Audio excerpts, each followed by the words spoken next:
many people stopped to watch me record.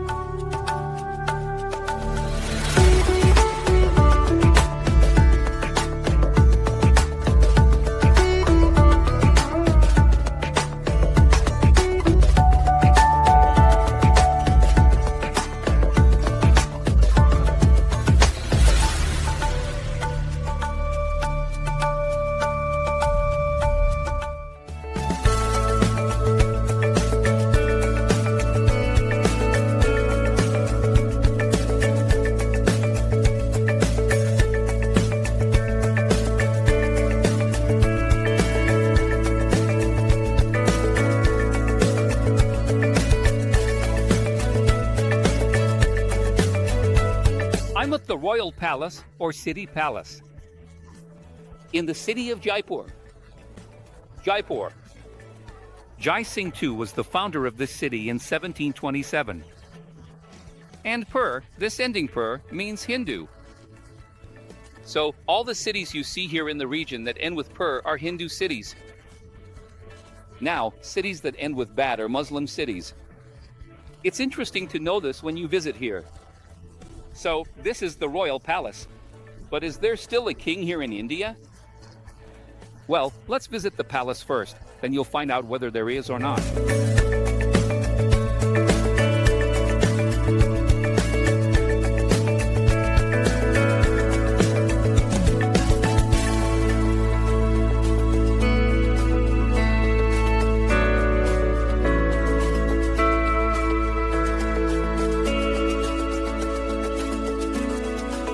This here is the central courtyard, where the king used to hold his parties, receptions, musical concerts, a very pleasant space.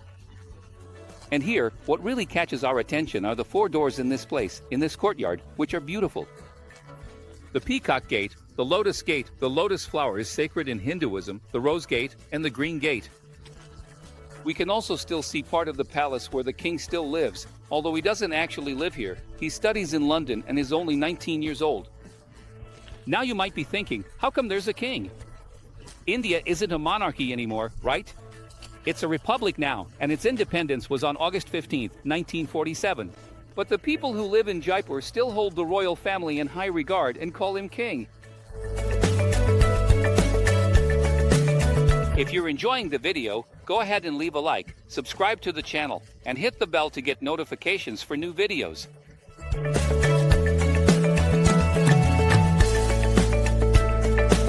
This is the place where the king used to hold his audiences. Only important people would meet with the king here in this place. But what really caught my attention in this room, besides its beauty, you can see it's a very beautiful place, are 2 huge jars. Each one of them weighs 345 kilos. Inside, you can fit 4,092 liters. Look at the size of them.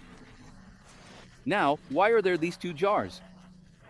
King Maharaja Madho Singh II was very religious, and since he had to travel to England and stay there for 3 months, he had these vessels made out of silver so they could be filled with water from the Ganges River, because the water from the Ganges is considered sacred. So, for that reason, he wanted these jars filled so he could take them all the way to England. He made this trip with Thomas Cook, the first travel agency in the world.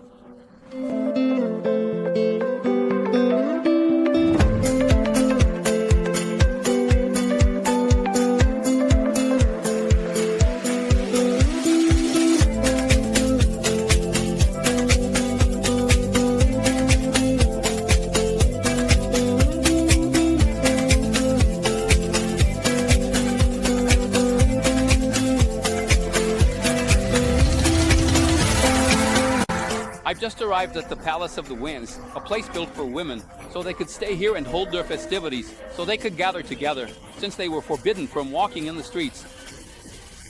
So, it was a place where they could have more peace and privacy. And also, through the windows, they could watch the movement on the street.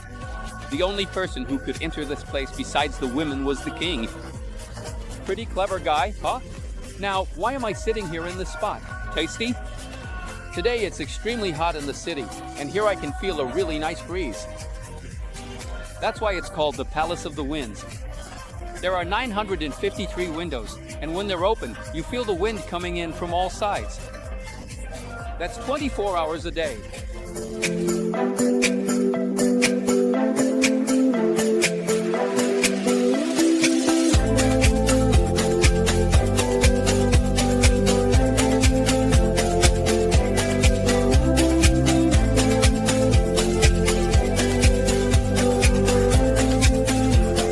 Very close to the Palace of the Winds, we find this gentleman here, Jantar, that's his name. He has a camera from 1860, and he displays here an article from the Los Angeles Times, showing his grandfather, his father, and himself taking photos. 3 generations making pictures. So, if you want to stop by here, it's not exactly cheap, folks. 300 rubles for the small one, 600 rubles for the larger one. But I think it's going to turn out cool. I'm going to do one here. I'm going to sit right here. It's black and white with a really old camera. I'm wearing the Crazy Guys t-shirt. I want to keep this memory from India.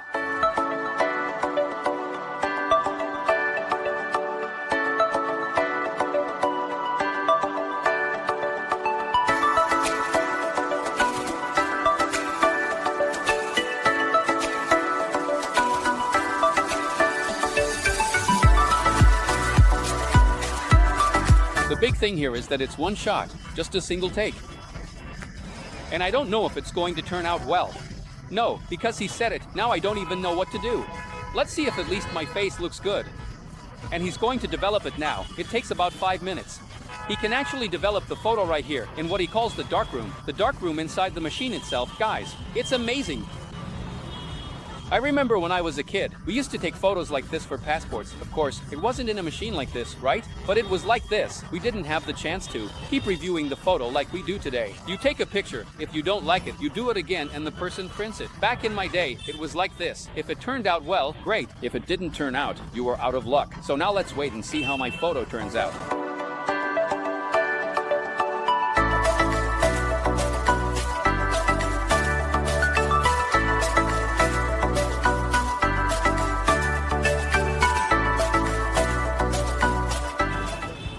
He's going to take another one now of my own photo to make the positive. He's adjusting it, so now he's going to make the positive. He's taking the picture again.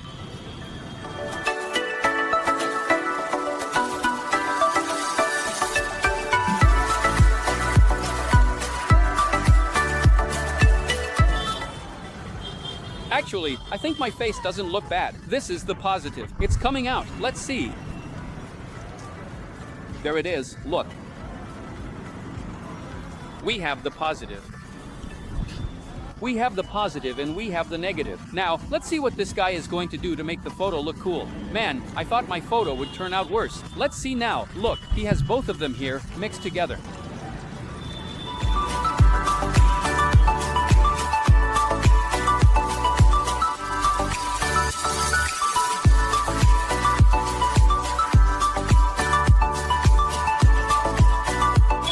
Well, now, after he finished this whole process, he's going to put it on a sheet of newspaper for 30 minutes. I have to leave it here for 30 minutes so it turns out just right, the way I want and expect it to be.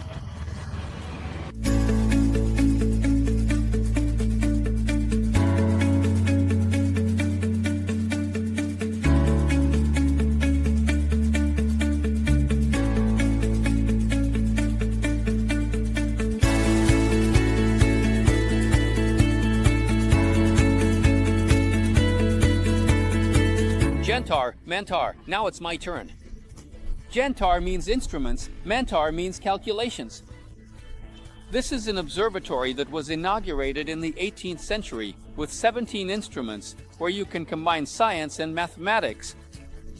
Here, you'll see the time according to the sundial. You'll see the angle of the sun in relation to the city. You'll see the hemispheres. You'll see the zodiac signs. There's a lot to study here. In fact, you'll notice a lot of children coming here to learn. And I'm going to show you how to tell the time on a sundial. Jantar, 10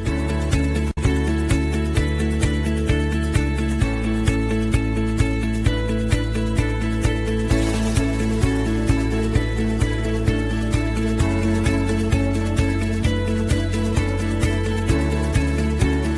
look how interesting this is. This here is the little clock. Isn't it crazy, guys?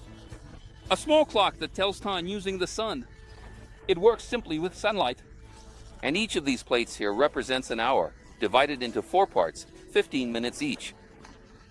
The 15 minutes are divided into 5-minute segments, the 5 minutes into 1-minute segments, and 1 minute into 20 seconds.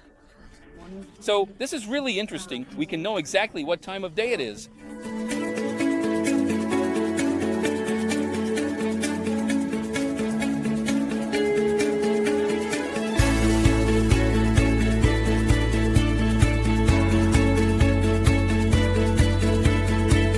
And check this out. It's practically a telescope.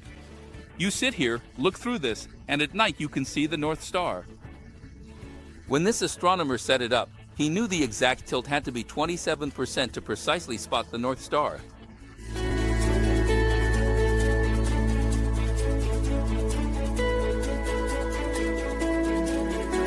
For Hindus, it's extremely important to have their horoscope and birth chart made as soon as they're born.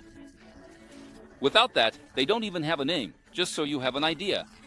So, these 2 great monuments we're seeing here are connected to the study of the zodiac signs, and the birth chart. Just so you know, when they're going to get married, both the bride and groom have to bring their zodiac sign and birth chart for the wedding day. If they're not compatible with each other, there is no wedding. So, if they are not compatible with each other, there is marriage.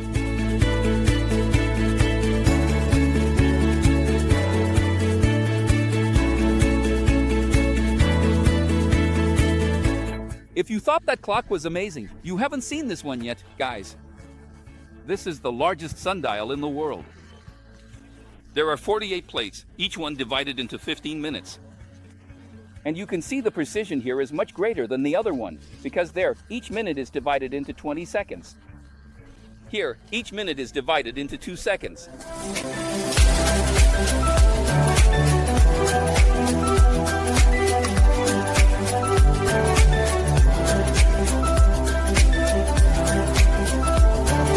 And I hope you enjoyed these tips about India. So, if you liked it, leave a like, your comment, share the video with your friends, and don't forget to follow me on social media and subscribe to my YouTube channel right now. And I'll see you in my next show here in India, because after all, deep down, there's always a travel lover inside each of us.